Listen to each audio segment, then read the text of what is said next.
ঢাকার বিজয়নগর এলাকায় গুলিবিদ্ধ হওয়া স্বতন্ত্র প্রার্থী শরীফ উসমান হাদির অবস্থা শঙ্কাপন্ন। তার মাথায় গুলি লেগে খুলি ও মস্তিষ্কে গুরুতর আঘাত লাগে। সিটি স্ক্যানে দেখা যায়, গুলির একটি অংশ পেলেট মাথায় ছিল। অস্ত্রোপচারের মাধ্যমে সেটি বের করা হয়েছে। তবে মস্তিষ্কে আঘাতজনিত চাপ ইন্ট্রাক্রেনিয়াল প্রেসার বেড়ে যাওয়ায় নিউরোসার্জনরা প্রেসার কমাতে মাথার খুলি আংশিকভাবে খোলা ডিকম্প্রেসিভ ক্র্যানিয়েক্টমি রেখেছেন।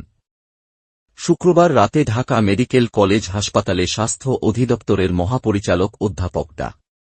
আবু জাফর জানান, হাদির অবস্থা অত্যন্ত আশঙ্কাজনক। হাসপাতালে আনার সময় তার জিসিএস ছিল নিম্নমাত্রায়।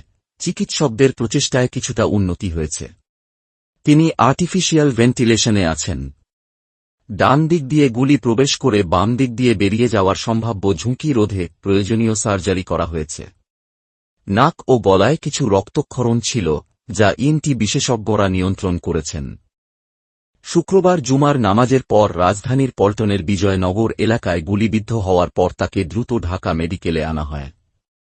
সহকর্মী মিজবা জানান, জুমার নামাজ পড়ে তিনি নিজেই এলাকায় ছিলেন।